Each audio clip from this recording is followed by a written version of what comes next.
Looks like you need a vacation. Enter the 5-Hour Energy Where Will the Tide Take You sweepstakes. You could win a $10,000 dream beach vacation. Imagine jet setting off to a tropical paradise, having fun in the sun, or diving at a gorgeous reef.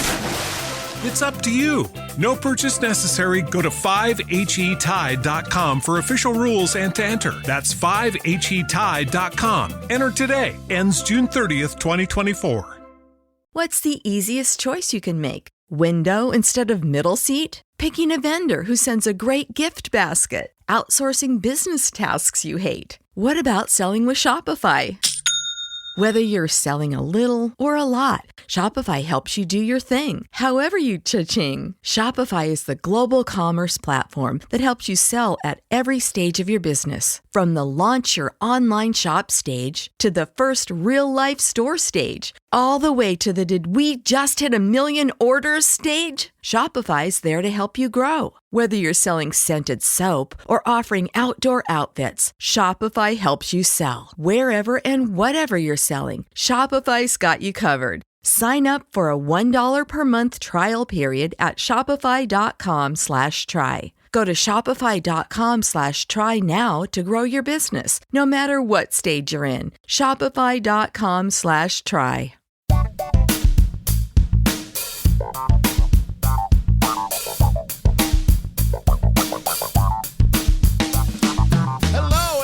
Volume 10 of Comedy Album Book Club. Woo! This, of course, is the live podcast show in which we listen to an influential, loved, hated, or rarely heard comedy album and then talk about it with comedians and comedy nerds. Before listening further, please do as we have just done and listen to the Eddie Izzard album, Force Majeure. Edward John Izzard was born in 1962. While pursuing an accountancy degree at the University of Sheffield, he started doing comedy, and he left school and spent the early 80s as a street performer in Europe and the U.S.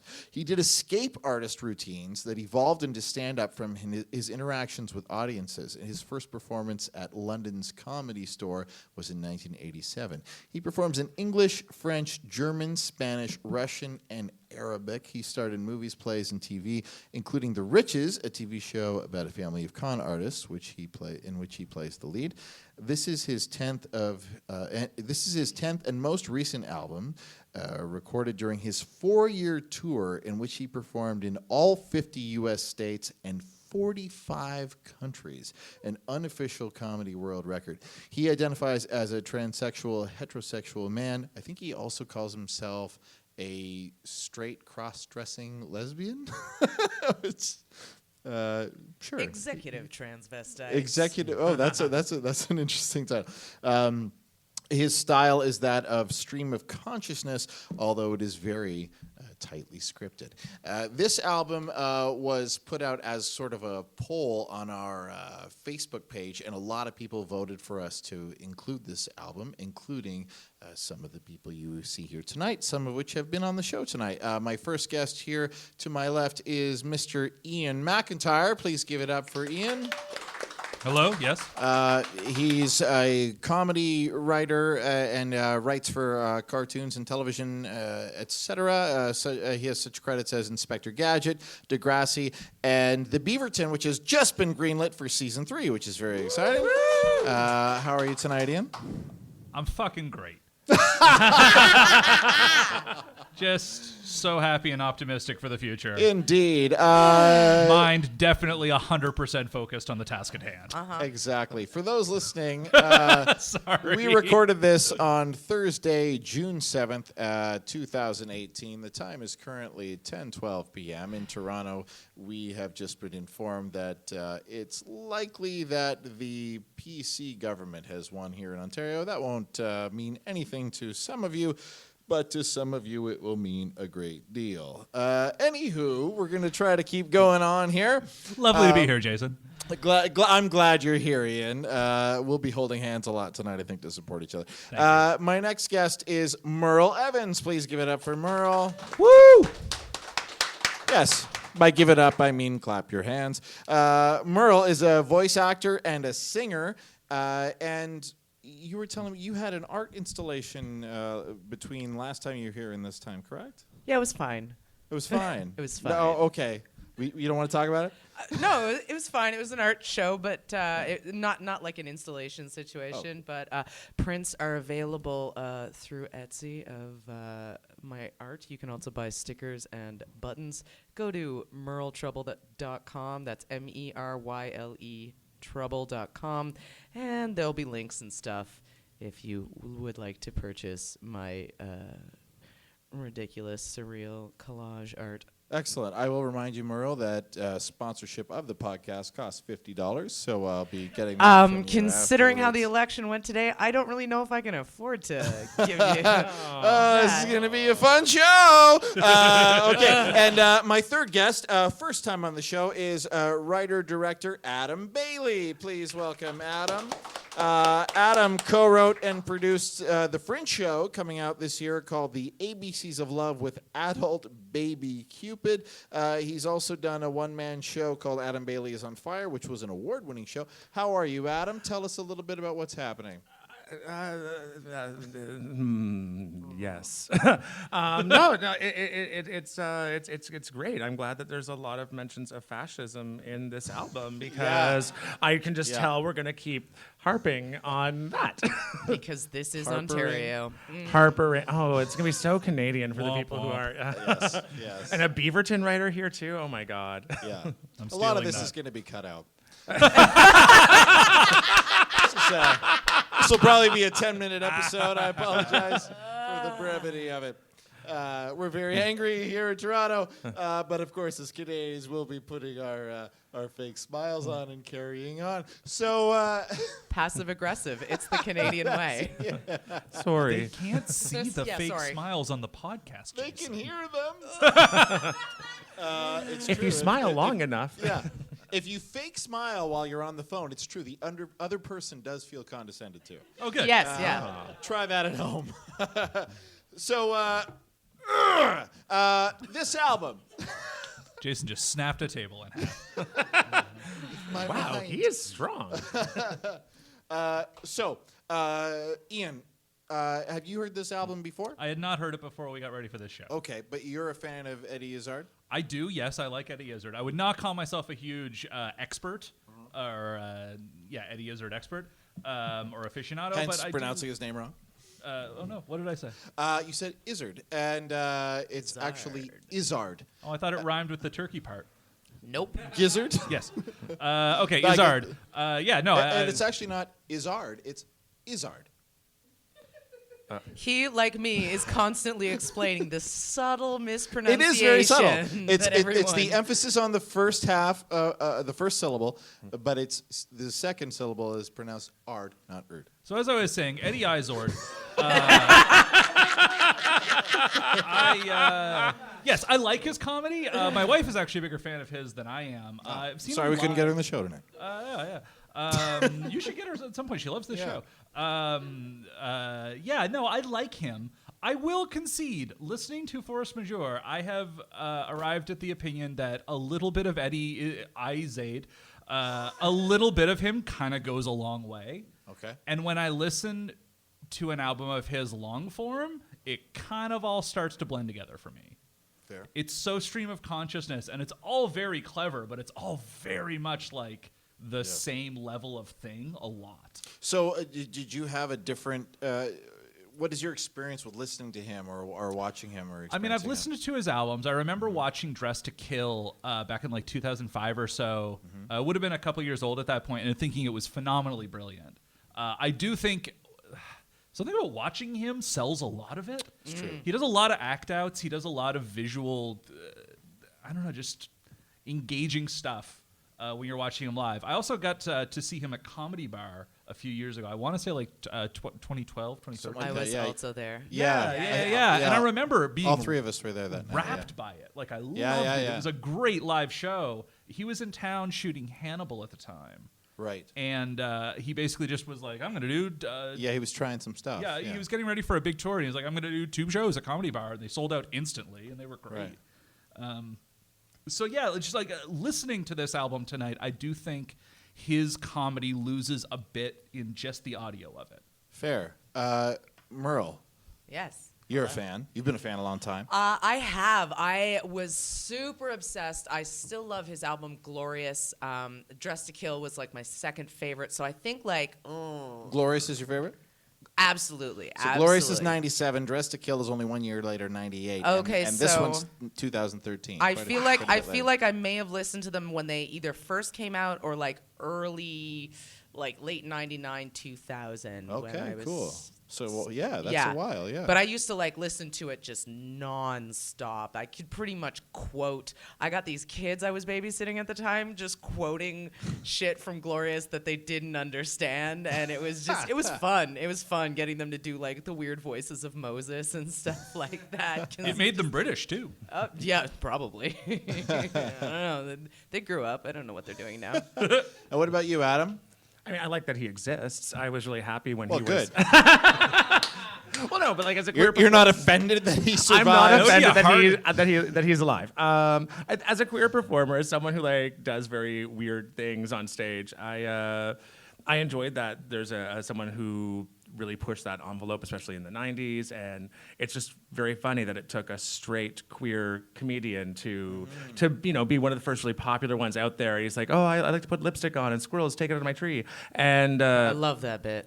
that's a great bit. But I mean, I'm glad that there's other more queerer comedians out there now that people really like. Do you think that he helped sort of be a subtle transition into people being okay with it? Because he's straight, he just has a little bit of nail polish on, and 100%. Yeah. I think it's not ironic. I think he's a straight man who happens to be a transvestite, not transgender or transsexual. Right. And I think that kind of eased it in for other people because he also has these very jockish qualities. Like even in this album, he's making fun of like, oh, I don't listen to musicals though. That's the gay men and the ladies. Right. And so I watched Die Hard. yeah, and it feels That like goes a long way. It feels like he can. I also watched Die Hard. But he's in this middle ground, right, where it seems like he can sort of get away with making fun of people on both sides without offending anybody. He seems to be almost the comedian that's the center line between gay and straight comedians. Well, I mean, like, part of the reason why I really liked him in the beginning is because I come from a family where my father's father used to dress up as a woman and lip sync to Carol Channing and Marlene Dietrich's at their church drama club. Your in the father's 50s. father. Yeah. In the 50s. Wow. Yeah. And This then ain't your father's Carol my Channing. mother's grandfather, who was a farmer, used to troll his wife by like stealing her clothes and putting them on, and then like doing things like they'd go to the beach and he'd go back to the car early to get changed, and when he came back, Emma would be sitting with the kids on the beach being like, that woman looks like she's wearing my handmade dress. That bald woman looks like she's Otto, take off my dress. So back then, For me, like as someone who was like, I enjoyed dressing up as a man. I enjoyed like David Bowie and stuff like that. So Eddie Izzard for me was just like a natural progression of like, oh, I'm kind of a cross-dresser. I come from a family of cross-dressers. This feels normal for me because this is how I sort of view gender, and this is also how my family, who are straight dudes, also view gender. They're just sort of like, fuck it, I'm gonna dress up because I want to look pretty. So, but it makes I need to ask. Like, it feels like some of that was at least under the guise of being hilarious. Like that was considered being really funny and controversial and out there for a man to dress as a woman. But do you think it was also? Oh, because the thing is, we have this beautiful picture of Ken and. I'm named after my grandmother Merle. We have this beautiful picture of Ken and Merle. Merle's wearing a suit. He's wearing long opera gloves, flowers in his hair. He has this look on his face like a 5-year-old kid who got caught doing something they knew they really shouldn't do, but they really enjoyed it anyway. And it was from Mardi Gras. When they went down for Mardi Gras to just whatever, and they cross-dressed as a couple, and like the look on her face just looking at him is like one of the most beautiful family pictures we have. And you know, and that would have taken a lot of guts back then. Well, he was a psychologist, and he was explaining to my dad in the 50s, like, remember, gay was considered a mental illness until the 70s. And my dad had noticed that there were these two men in the drama group in Hamilton in the 50s. And when he asked, he was told, by Ken and Merle. Well, it doesn't matter who people are as long as they love and respect each other. Wow. That's the most important thing. So he was getting there's nothing wrong with gay messages from a psychologist in the 50s. That's pretty progressive. So wow. That's the sort of family I came from. This was normal for me when I found David Bowie growing up in Oakville in a very conservative place. I was finally like, oh, thank God, I'm not the only one. There's another one in the world. And then, Alan Cumming in Cabaret, I'm like, oh, God, there's 3 of us. And then Eddie Izzard, I'm like, oh, there's 4 of us. Wonderful, wonderful. So in growing up in alone. Oakville, though, did you feel like you were the only one, in school, or was there? Oh yeah, well, I was also undiagnosed autistic. And I'm artistic. And you autistic. went to school in the 90s, late 90s? I was born in 82. Okay. Yeah, I outed myself. But yeah, so for me, having these liberal arts parents and this sort of queer positive family background growing up there, it was not a fun time. I was bullied a lot. I was called an effing weirdo. And I should also point out that in grade 1 there was a trans kid. Oh, and wow. I was the only kid at our school who was like, no, Aaron was supposed to be a boy and not born a girl, and stop making fun of Aaron. And all the kids were just like, you guys are fucking stupid. But I was the only one who was like, no, it makes sense. Aaron keeps saying Aaron's a boy. Why are you arguing with Aaron? Let Aaron be a boy. Right. I'm not dead naming anyone, by the way. At least Aaron is a very convenient name to transition with. Oh, yeah. Absolutely. Absolutely. I the only way I could dead name them is if I tell you how it was originally spelled. Anyway. Yeah. No, so my love for Eddie Izzard is on kind of a little bit of a different level. But that doesn't necessarily mean that I think everything he does is fantastic. Sure. But did you consider him a bit of a role model? Absolutely. Yeah. Abso-fucking-lumo. But not you, Adam, right? You had a different experience. No, it's not. Once again, it's not that I don't think he's great. It's just I think I got over him because he was representing this thing that in my mind was a bit more of a straight space because he's not claiming to have different he just likes to wear the clothes, and that's almost more of a libertarian point of view. It's totes. I work with people who are autistic during the winter, and sometimes they have real hard times with the rules around those things, and so if they meet someone who's transgendered or queer, they have a really hard time with it because there are rules and they live a very institutionalized life, some of these people. And I had to explain to one woman I work with that she's like, well, if he's a man, he shouldn't wear women's clothes, and he was getting really upset. I'm like, well, whose clothes are they? Who bought them? And she's like, well, if they're in his size, who bought the clothes? And she's like, well, I guess he must have bought them or someone gave them to him. I'm like, well, who owns those clothes then? Well, he owns those clothes. Well, then how can they be women's clothes anymore if he owns them? You just made the transitive property, the noun. And that's actually something that Eddie would joke about all the time. He's like they're not women's clothes. I bought them. Oh my God, he made that joke. He's actually made that joke before. So well, there you go. Eddie Izzard helped me explain transvestism to just psychically to people in the special needs community. I should also say that I saw Rocky Horror Picture Show when I was 11, and that changed my life. So you know who I am. Straight white man, Ian. Yeah, go ahead. Yes, thank you. I did put my hand up for a question. Education hour. This isn't about you, man. Oh no. Just kidding. Being attacked by the other straight white man to my right. Ixnay.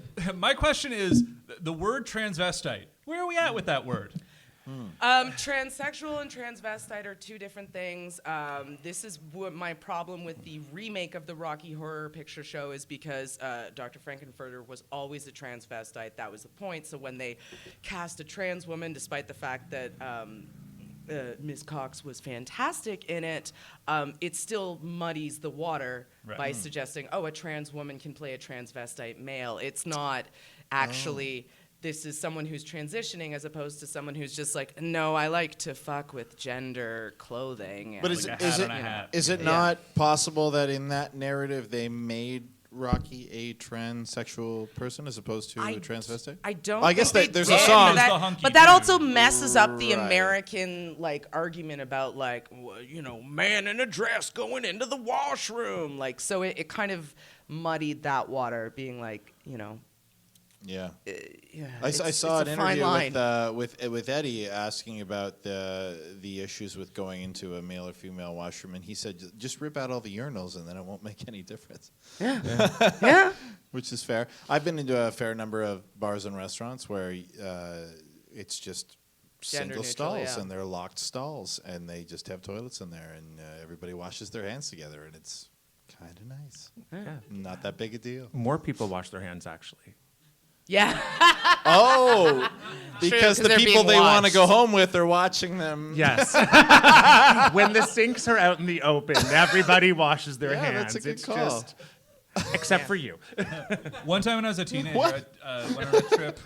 Sorry, Jason, he's right. Oh, before and after every time. I'm the last. When I was a teenager, I went on a trip to Mexico, and I went to a gas station bathroom, and there was a trough on the wall with trough. like pipes in it, and then a trough on the other wall with pipes in it.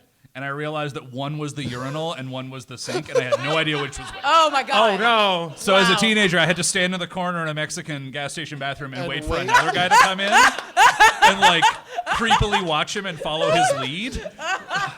How have I never heard amazing. this story before? Is that true? Oh yes. That's amazing. I was in a part of Mexico that actually had you had to get your toilet paper going into your stall. Oh no! So you needed to know how much you needed Oh, boy. on your way into the bathroom. That was a difficult That is a thing nightmare. to learn. Everyone in Mexico, I found out, keeps 3 or 4 pieces of toilet paper in their back pocket just in case they guess wrong. What? 'Cause it's Pieces?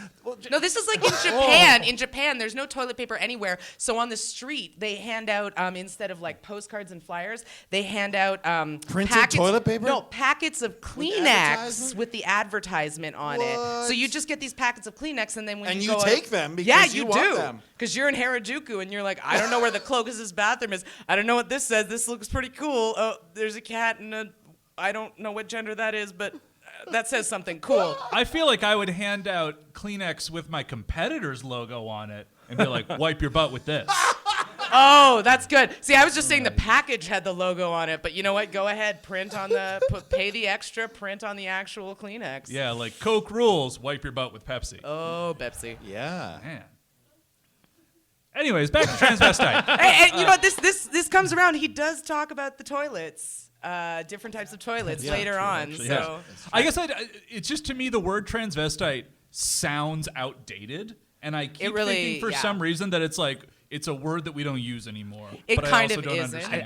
I think Yeah. it's one of those things. Like, it's just someone else's moment right now, and so linguistically it's weird. And there's a real issue with anyone who's not transgendered doing cross-performative stuff, even though you're supposed to be wanting to smash gender in the first place. Like, there shouldn't really be a reason why I can't wear a sexy dress and you can't wear a suit. But right now, at this moment, some people are trying to take up space and be like, Yeah. this is how the world is for me. And so confusing that water for them while they're having this moment is more the issue than men should never wear pretty dresses and women should never wear smart suits. And this is where non-binary people sort of come in. Like, I don't identify as non-binary, but I have always felt androgynous and sort of in between.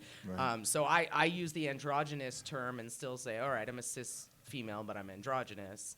But you can call me sir. I like that. I'll take she, her, and sir. Thank you. But pretty no, great, I think Adam's. Is ma'am off the table? I don't like ma'am. Fair enough. Good to know. I get really excited. Any people have like automatically called me sir. Like, no, I'm not even joking. They'll just call me sir, and I'll just be like, yes, yes, please call me that. Do you feel that I'm sir- awakening inside myself in a strange way. Do you feel that, I mean, I guess obviously we live in a society that has traditionally valued men above women, but do you feel like the titles... Wait, what? Sorry to hit you with that hammer, Ian. Do you feel that the term sir is almost by definition higher than the term ma'am? Well, I mean, like macho femme is a term that is sometimes used about me, and the Right. sort of macho part of it is where this sort of sir comes in, because I seem to be very sort of, I think the words are alpha and dominant appearing, so that's where the term Okay. sir kind of comes So in. do you feel you're more respected if someone says sir as opposed to ma'am to you? No, I just think it's really funny. I have a friend who I have a friend who calls me Sir and Earl in a disparaging Earl. way, but I love the hell out of it. They Yeah. keep trying to make fun of me by calling me Sir, and I'm like, yes, give me more of this. Call me Sir. I feel like Who am I anymore? I feel like I get called sir, but it's like an obligation. You're more of a ma'am, Ian, really. Like they look at me and they're like, I guess we have to. But Yeah, when people I've call heard me you- ma'am, it weirds me out. I've heard I'll you- take a miss or a ms. I've any heard day. Ian called ma'am much more than he's being called sir. By And you, it, actually, it suits you, yeah. Well, What's the rosy cheeks? Yeah. it's because I take terrible care of my skin. It's all right. I have the worst acne on stage right now, so it's okay. It's a good thing it's a radio show, podcast show. That's why I dressed up, because it's a podcast. I'm wearing like neon hummingbirds right now, and no one Pretty can dope shirt. I love It this is. shirt. It's great. Okay, so I want to get back to, so we were talking about Eddie Izzard. Not for a while now, bud. No, that's true. But I want to ask if, because he doesn't necessarily, he's a heterosexual male, but he identifies as a transvestite. I want to know if you guys think he is still an important voice on behalf of queer comedians or queer performers or queer people. Tumblr in would general. agree with that. Yeah. Really? Yeah. How so? Well, just a lot of the like little queer babies that are on Tumblr and have all their Tumblr pages are really admire him and have admired him for a long time. The word problematic comes up around a lot of people, and that's not really one that he's an old dame of the community. I think he identifies as non-binary now, but I know that he's definitely not into like transitioning. He just really likes makeup. He likes getting his nails done. Oh God, he likes getting his nails done. I mean, it feels like a brave thing for me. I mean, obviously he's in the demographic who has the least to lose. He is a white straight man who is a millionaire. I mean, it's also natural for him because like he talks about the fact that when he was a little kid, he was like stealing the makeup and stuff like that. So it's not a put on. Right. It's something that's like really been a part of his personality when he was younger. Right. And being able to talk about that publicly really helps a lot of people who are struggling with their own shit to be like, I also like wearing makeup. but right. also Like it would be don't," easy for him to not do it because it's not part of his act. But it's disingenuous, and when you don't talk about those parts of yourself, you end up feeling really kind of like, I think that the existential dread kicks in, and you have to sort of be like, I think there was he tried for a long time to not get on stage being pretty, but after a while he's like, fuck you, I want to wear a pretty outfit. Yeah. And you can't do your act unless you're embracing all those weird things about you. And you have to embrace that stuff because your comedy won't work unless you're being authentic to yourself. I have one of these like weird, humongous, large backgrounds that doesn't make any sense to people. Like my mom got divorced and remarried so many times, and to radically different types of people. Like a really flaky teenager who was my dad, who moved off to BC, and then I got adopted by her next husband, who was a minister in an evangelical church. Oh my God! And then she left him, and she was with this truck driver who was an alcoholic and believed in aliens for like 1 year. We lived in Toronto for 1 year. And then suddenly she moved in with like a member of the outlaw biker gang, and we lived with him for the next 7 years while I was coming out of the closet in Belleville, Ontario, trying to figure out how to be gay in this hick town. Your mother married the cast of a Judith Thompson play. Amazing. Congratulations.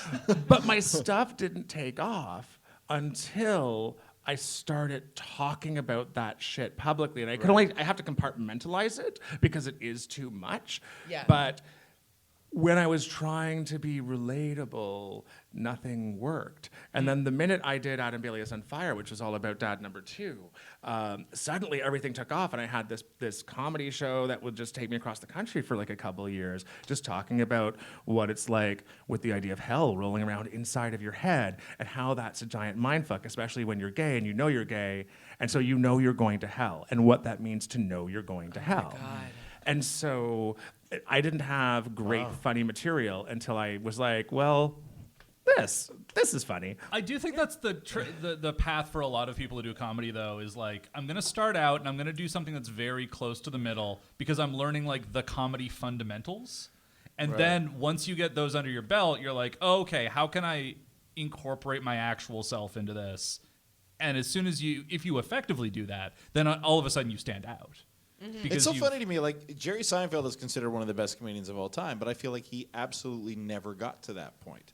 He was always the observationalist comedian you were supposed to be, like the kind of comedian you started. I don't know. Have you seen that back then? Well, it's true, but I feel like it never became about him. He never became super personal. I would disagree. I don't know. Have you seen the Bee Movie? The height of Jerry Seinfeld's powers, yes. I have not. But I always saw him as like airplane bathroom stuff, like not like here's me growing up type of thing. But here's back the then, struggles I went through. He was starting, but I think so much of his personality comes through in that really dry, analytical, what about this thing that happened to me in my day-to-day life kind of thing. He's just a milquetoast individual who managed to achieve milquetoast greatness. Yeah, but at the time, like, no one else sounded like him. It was only years Yeah. after he became famous that everyone sounded like him. Right. Sure. Yeah. True. Well, Or yeah, and Larry it's- David. It's to be probably Larry, yes. In fairness, yes, a lot of Yeah. Larry David. And I would say that it's only the last, like, probably 10, 15 years that we really demand that we understand and hear from our comedians as true points of view. I think a lot of comedians up to the last, like, 15 years, were talking about everyday stuff we could all relate to. And it wasn't until recently that they started talking about, well, here's why my life is so bad. And then they realized, oh, people relate to that too, no matter how personal they get. I want to go back to the Seinfeld because I think he does talk about who he is. Because for him, he's like a professional comedian. Like that is all he's ever wanted to be, and he knows the math of comedy. Because there's the two sides. Right. There's the math side of comedy, and then there's the more fluid, zingy, like on the edge side of comedy. And for him, this was being a pro. I can take these jokes into any room. I know what order I'm doing them in. He knows what he's doing. And the thing that he's famous for right now. Coffee and Comedians in Cars is all about exploring the professional side of these other comedians. And that's what he really cares about. He wants to know about their professional process and who they are as professionals. And so he is being his honest self. That's just... Some people are mathematicians. Some people are surrealist artists.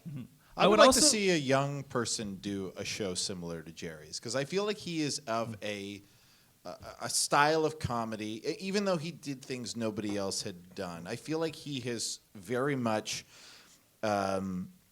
sort of the...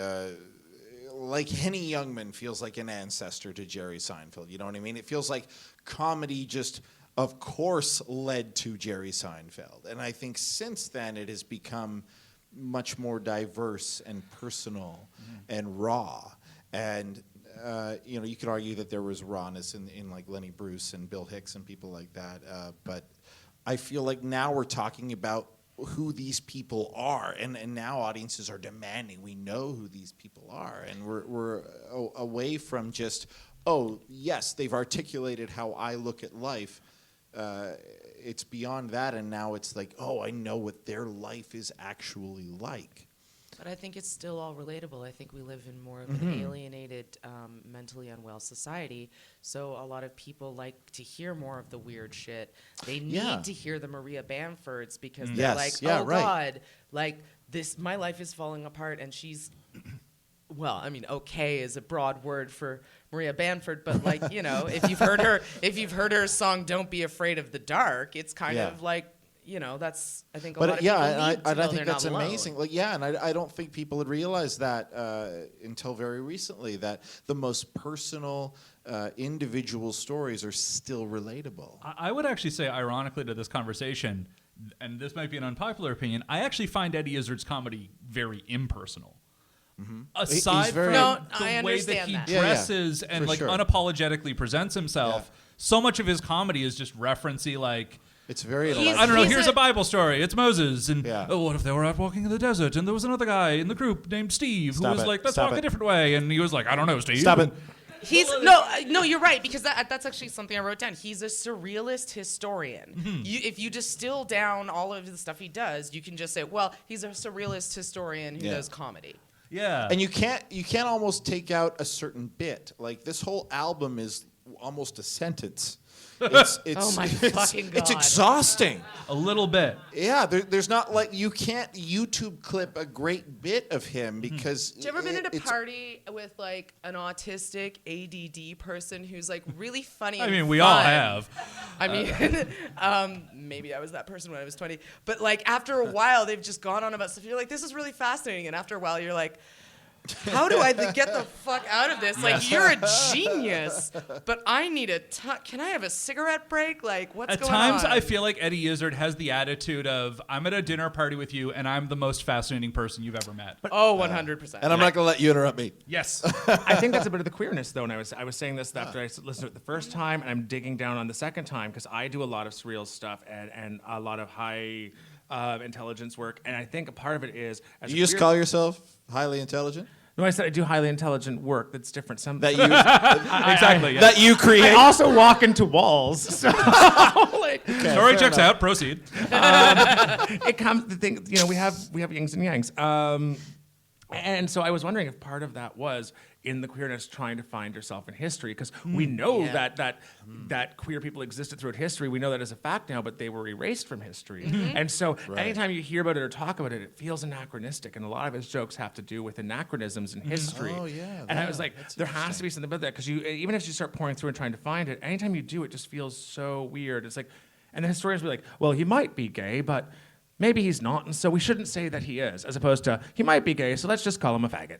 Yeah, like Leonardo da Vinci was gay as fuck. Like, there's so gay. all these people All throughout. those ornithopters? Come on. Are there degrees of gay? Of course. Bisexual visibility month. Pride, thank you. Yeah, of course there's degrees. Yeah, of gay. Jason, I'm on their side now. It's just interesting when I hear Bisexuals somebody and say pansexuals exist. when I hear Some somebody people- say is super gay or totally gay. Like, does that just mean of course they were gay, or were they more gay than someone else? Well, I think there's a Kinsey scale that we can reference. But I also think he means like the like when someone is gay and femme versus gay and butch, and there's also like the straight dudes who sometimes have had an encounter in college, but they identify straight, and Right. like they're not bi, because they identify as straight. They just had a sexual encounter with the Right. dude ones, and they're okay with that. And then So there's super gay might actually sort of actually be, oh look, that person is super expressing the opposite gender of what they are, identify as, because Right. you see the butch lesbian and you're like, oh, she's super gay. Or you it see could the be like just- drag queen and you're like, he's super gay. maybe it's just being really good at being gay. Maybe it just means that they're like super slutty. I won a Halloween costume contest dressed up as super fag one time. So my mother in high school, when Please she was- describe this costume. my mother in high school bought me, because she wanted me to be a skateboarder for some reason. Oh wow. For Halloween or in life? And Skateboarder is a gender. this is when. This is also when she Sounds was like in Kinsey denial scale. about me being gay, and she did not want me being gay. But my mom's also cheap and has weird things, and so my mom bought me these from the Giant Tiger, Giant Tiger. rainbow knee pads. You're and- already and falling down rainbow on this, Mom. elbow pads. Oh my God. And like I had like a rainbow safety set to go onto my skateboard with it, which was clearly. And you were like, what, 20, 21? This is super gay. That's what Yeah, super yeah. gay looks Yeah, your mom made you super gay. How old were you? Oh, she bought it for me when I was like, I was in grade 9 or something when she bought So it for like me. 14. Yeah, but I never wore it in high school, and she forced me to take it to university with me, and I was like, why did you pack this? And then I was going to like a fratty jock bro. So you're an Halloween adult party. man, and your mom My forced you to first take time, rainbow my knee first pads. time ever to wearing university. these knee pads. I'm like, well, I'm going to this jock Halloween party. What should I wear? And I was like, oh, I should dress up as super fag. And I got the gayest shirt ever. I got the knee pads on. I gave myself a And were you cape. I out at gave this my- point? Well, Effectively, yes. Well, listen, they're rainbow colored knee pads, so like you're ready to go. Okay, you're is giving this the message the and day ready is to what go. I'm asking. So we all dropped shrooms, and I won a Halloween contest. I'm in love with this My, story. I have friends who still call me SF for short because of that costume. wow. For super Wow. fag, because I identified as a fag at the time. I used that. I was trying to reclaim the word. We're not supposed to do that anymore, and I hate that. Yeah. Dan Savage has been told to stop. Like all these people. Really? Yeah, we kind of. it's a weird thing because you don't know when you're passing. Right. Yeah. So like I can say it right now in context, but like if I'm saying on the street and if Ian is gay and I don't know that he's gay and he doesn't know that I'm gay and I'm just like dropping F-bombs. Ian might perceive it as hate He might towards perceive him. that he's in an unsafe space now, and so Yeah. we've all stopped. And so it's different than the N-word because you can tell when someone has black skin, but you can't tell someone's sexuality, and therefore it's a weird thing. But at the time in the I felt that it was like we were trying to reclaim that word, and so my part of reclaiming was to dress up as this character and go to a Mississauga jock Halloween party. Ladies and gentlemen, Comedy Album Book Club is being retooled as just a podcast about Adam's stories about his mom. Yeah. I'm okay with this. Yes, I'm so there for this. Me too. It's a 20-part series. Cool. Well, how was the reception at the party? Like, how did you feel? What was it? Well, I won a couple keg stands, which is how the name really took off because it has that nice 3-syllable chant. Super. It's unfortunate how catchy it is. It's very catchy. And That seems both empowering and also like terrifying. Like I said last time, like the things someone hears before they're murdered. I don't know. I don't think most people use any kind of slur or hate and put the word super before it.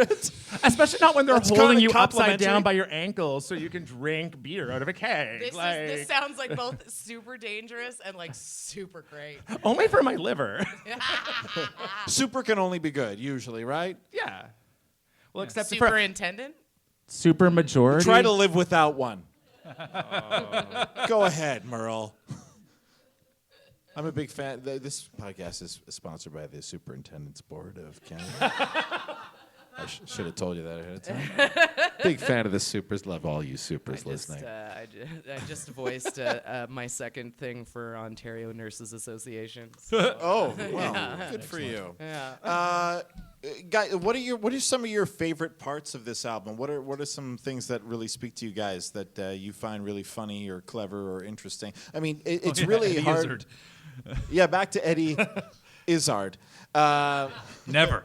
I find it tough to pin down. There are lines here and there, but like I said before, it's really interesting to me. We were talking before earlier about that we've all seen him at Comedy Bar, and Ian, you were telling me how Mark Andrada, a friend of ours who does tech sometimes at Comedy Bar, he teched both shows because Eddie did 2 shows back to back that night, an early and a late show, and he was saying how both shows were virtually identical. Yeah, Yep. I was talking to Andrada afterwards about like, oh my God, it felt like Eddie made up that whole show on the spot. It felt so improvisational. It really does And feel he that said way. to me, he's like, exact same, word for word, both shows. That blows my mind. Like, I believe there was like a little bit, like a few little bits that were just a little bit Yeah, different, but like I'm sure I was he in the riffs a front row little. for both of them, being Yeah. like, Oh, wow.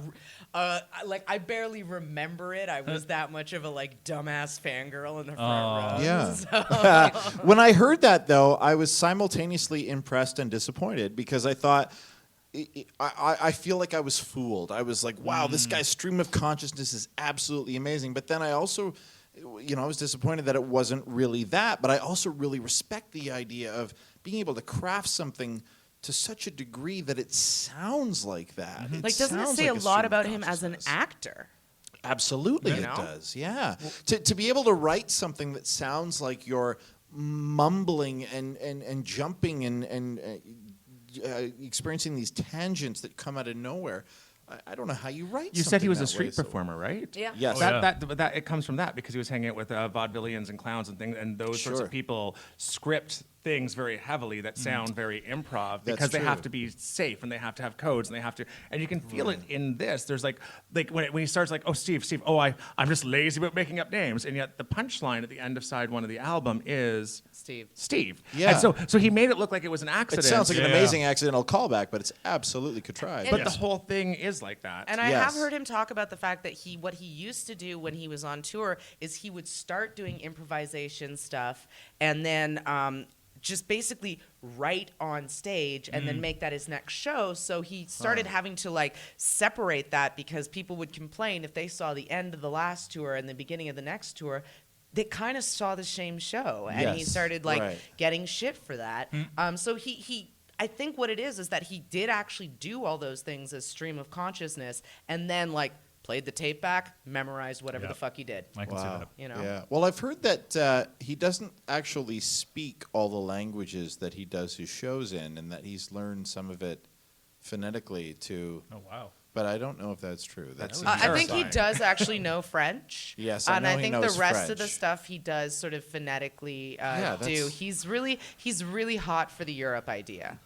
right. Yeah. English, French. I know he knows, but he also performs in German, Spanish, Russian, and Arabic. Like Russian that is, he can't speak. On side Right. B of the album, he says that his mother used to speak to her best friend in Morse code. Like they would speak in boop boop boop. Like they had this way of speaking in Morse code because they were both in the army. And so I think his language thing comes from that. And the voice of God on side 1 of the album at one point is like, wouldn't it be weird if God spoke in this weird language? And he does like a weird Morse codey. And he Right. repeats Thing. it perfectly, True, yeah. exact same time. Yeah, Right. and it's. I wonder if there's a hidden Also, message in that guys, bit. he was Oh my born God! I in. wonder if there is. Oh shit! The hidden message is this is all very scripted. I'm gonna believe that. he and is never from look further Yemen, into it. so he might actually be able to speak Arabic properly. Yeah. Yeah, he's from Yemen. He's from Yemen. He was born Wow. in Yemen and then moved over real is young. Is it now called Yemen? Because at the time he was born, I believe it was called the District of something. I don't have that in front of me. Oh my. But it's part of the British man. Isles. He's Yeah, the he's District he's, of Yemen. he's a Brit. He's a still British, but he citizen. was he was when I found that I was like, he's born in Yemen. oh yeah, I guess that makes sense. How many people do you think mooed after the show? Like people would leave the show and be like, "Yeah, cows do sound like ghosts." I love that bit so much. Cows already good. sound like ghosts. Did you know that he co-wrote and produced a TV show, at least a pilot for BBC called Cows, and What? it was. You can find it on YouTube. The pilot. It's like a 20-minute episode, and most of the cast is humans dressed in like rubber cow suits. Oh good. Oh good. It's crazy. How is that not a hit? BBC, what are you doing with yourself? Netflix, pick it up. Oh Netflix, my pick god. it up. So he was born in the colony of Aden. Okay. The colony of Aden, or Aden Colony, was a British Crown colony from 1937 to 63, located in the south of contemporary. Yemen. Correct. So, you're right. Wow. We'll cut that out.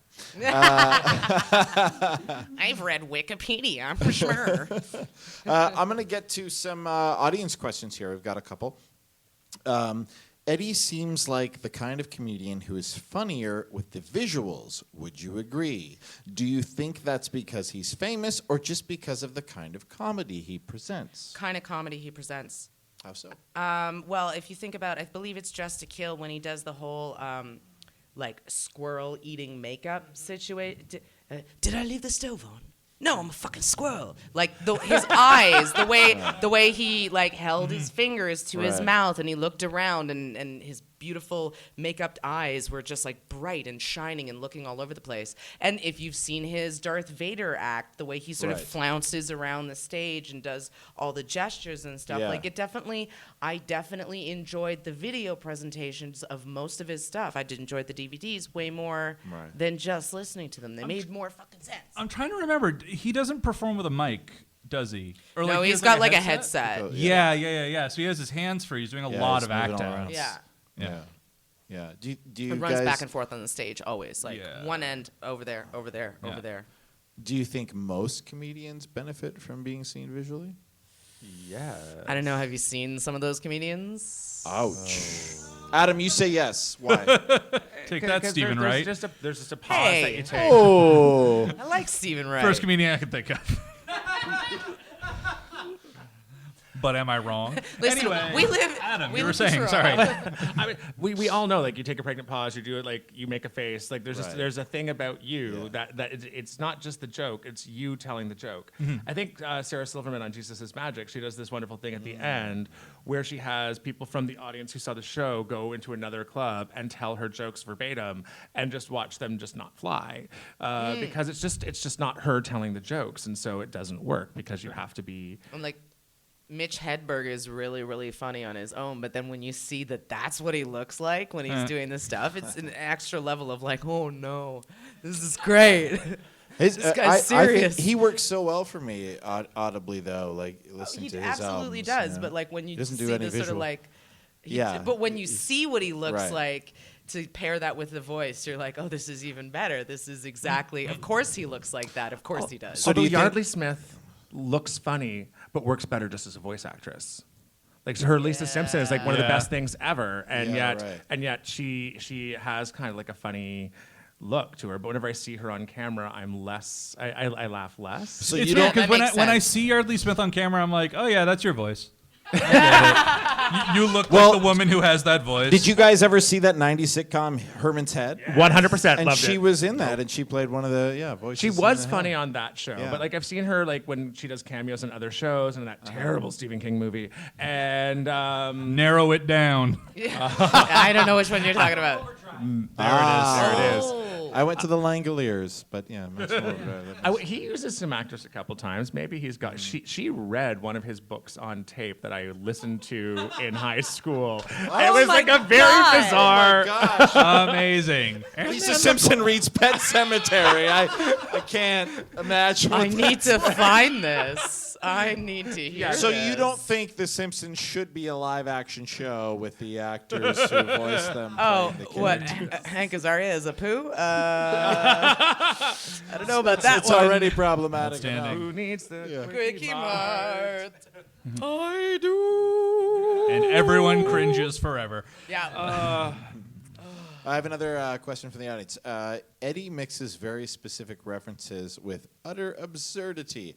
How do you feel the two elements complement one each other? So this is probably, he obviously is an intellectual and has lots of historical references at his disposal, but then adds the most ridiculous things to it. So do you feel they complement each other, and how?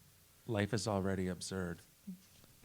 But I mean, the All right, absurd Truffaut, stuff let's- kind of does make sense. Even like when he's making fun of the hair of King Charles. It's like, Right. you put a spaniel on his head. That's where they come Yeah. from. And you're like, well, it is the opposite, but also, that's just funny. Well, I You think know? I think the genius of the two things is that he makes it accessible for people who maybe don't get the reference. Like Yeah. you add something absurdly obvious to something that maybe you don't understand, and you have something to laugh at, and you don't feel like you're being talked down to. Yeah. I also don't feel like he ever makes references that are that obscure. He's not Dennis Miller. Exactly. In fairness, nowadays Dennis Miller isn't Dennis Miller. Ooh. Oh, there's no ooh there. Yeah, There's unpopular opinion. Dennis Miller has gone downhill. It's yeah, funny he's because not it's funny. true. He's a dick. Yeah. Yeah, I said it. You're all thinking it. But it's like so much of Eddie Izzard is like take random historical figure like it's King Charles. But what if King Yeah. Charles had a silly hat? You'd be like, Yeah. I have a silly hat, but you're also King Charles, and then go on for 10 minutes. And Romans are fascist plumbers. Oh, I that mean, was like, so that's- smart. So like, great. it's a yeah. fact. Well, and that's one thing I really like about him too, is that he really explores in a surreal way things that nobody else is talking about, and makes them fun. And we can all talk about airplane food till we're blue in the face, but he's talking about things nobody's talking about. I was a little disappointed that he mentioned Julius Caesar when he talked about Caesar salads, because the Caesar salad invention has nothing to do with Julius Caesar. Well, it's the king of salads because Romaine is the king No. of lettuce. Are There's you a calling man- out Eddie Izzard on the historical inaccuracy. No, I'm calling of out Eddie Izzard on the historical inaccuracy. Edie Izzard, right? Yes. In 1924, there's a man named Caesar Cardini who owned a restaurant and invented that type of salad, and it's named after him. in the 20s. It has nothing to do with. Yes, but have you seen Rome. that meme with the bottle of Caesar salad with the knife in the back of it? I mean, come on. Right, that trumps history. You're right. Yeah, no, memes I give trump up. history. No, If Jason. Trump shows us anything, memes trump history. Jason, I really want to hear your hilarious Caesar Cardini bit. I think we should explore that. Well, then you'll have to buy my album, Ian. Now on iTunes. No, that won't be out for some time. I believe it's pronounced iTunes. No. iTunes. It's actually iTunes. iTunes, yes. So, Merle, I know you have a story about Eddie Izzard. Yes. So I was at JFL. I can't remember what year that he did the main show at JFL Montreal. I feel like 2014 or 15 or something like that. So we went to Paul Provenza's set list, which is where the comics, they get a set list that they haven't seen ahead of time, and they have to just, based on like each line, they have to improvise a set based on whatever these like little references are. Because, you know, when you make a set list, you have like, if you're not a comedian, you read it, it's not going to make any sense, but they're words that trigger you. Right. So he was the surprise guest there. And so he's on stage. I'm with this odd, shy girl who kind of is like 7th level clinger. So like, it looked like we were a lesbian couple, even though we weren't. She was just sort of like, 7th level clinger. Well, she was more of a like, don't leave me, and I can't go back to the Airbnb without you, sort of type. Also known as a Class 5 free roaming vapor.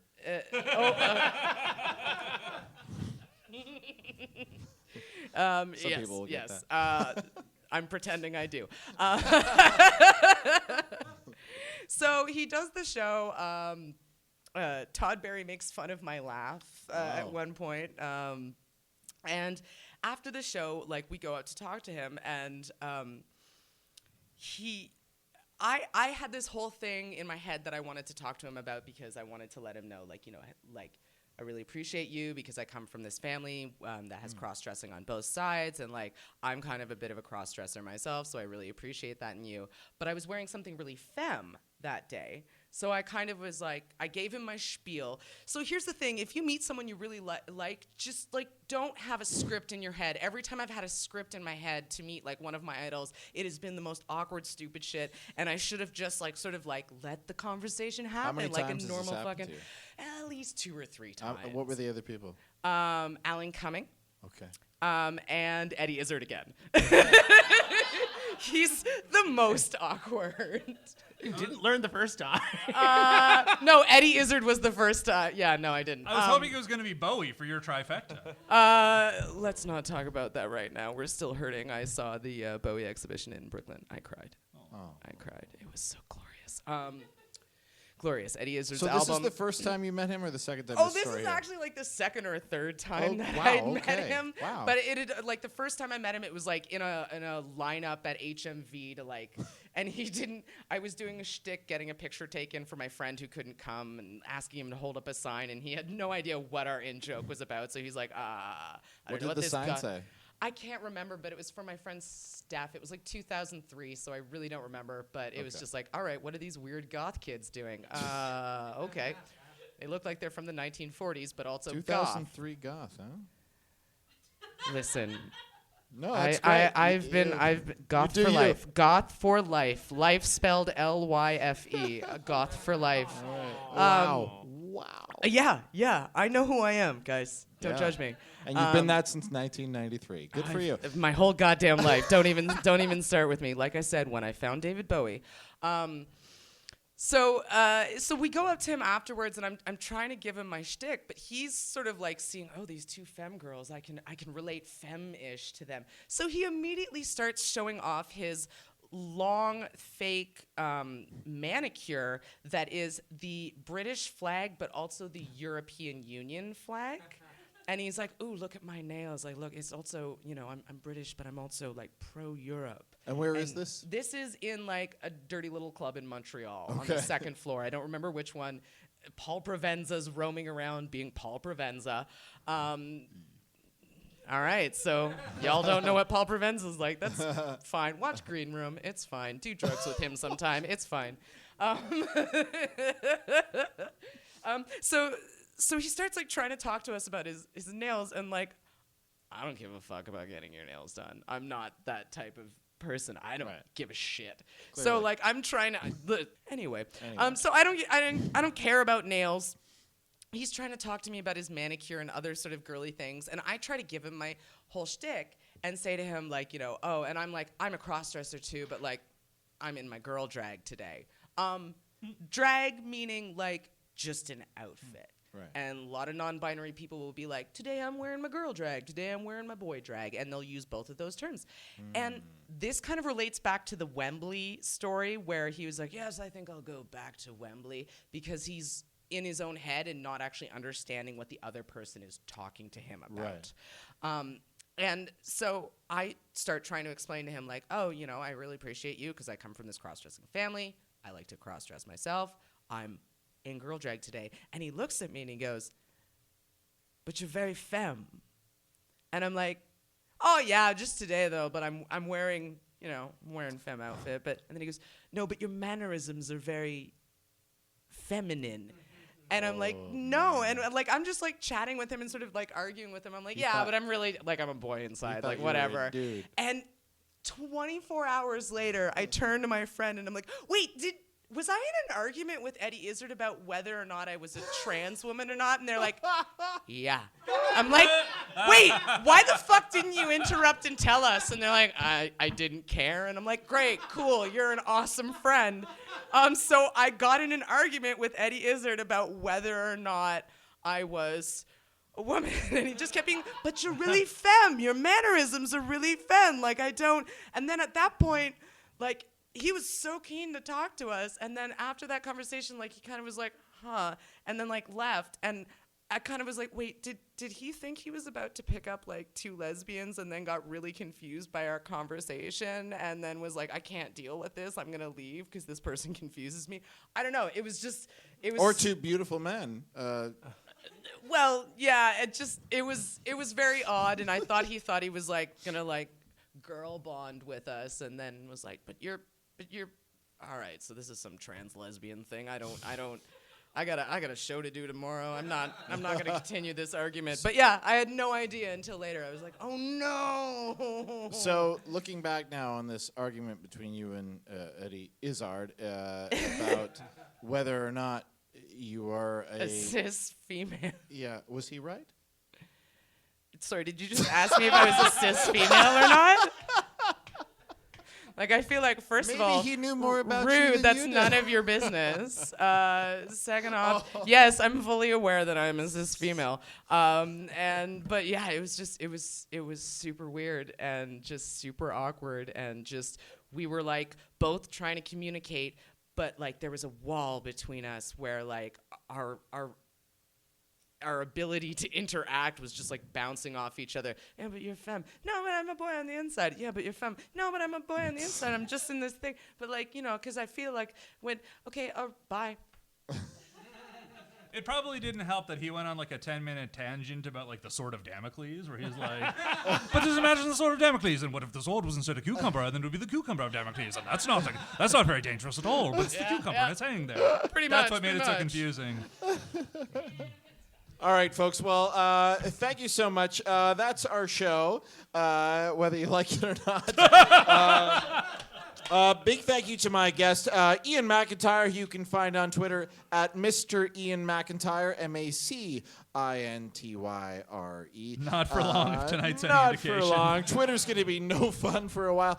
You can also find Merle Evans at the Merle, THMERYLE on Instagram and THEMERYLE. Twitter. Yes, We got sorry, it. the and the is spelled THE, not VTHEE. Jesus Just Christ. yeah. Adam Bailey, you can find at Still Your Friend on Twitter, where I'm sure you can find out about his various comedic musings and shows he's doing. You can follow me, Jason Deline, at Jason Deline, where you'll find random BS. And Comedy Album Book Club is also on Twitter at CABC Podcast, where you can keep up to date on episode releases and special events, as well as suggest albums to us, as well as guests. We're also on Facebook and all your favorite podcast apps. We'll be back next month when we'll be listening to and talking about the Robin Williams album live at the Met. Until then... It's the sound of everyone on this panel regretting they're not on next month's panel. Well, we have not announced the panel, and maybe we'll have 7 people on next month's panel. Ooh. People seem mildly excited about that idea. Until then, I'm your host, Jason DeLine. Thank you so much for listening to Comedy Album Club. Woo.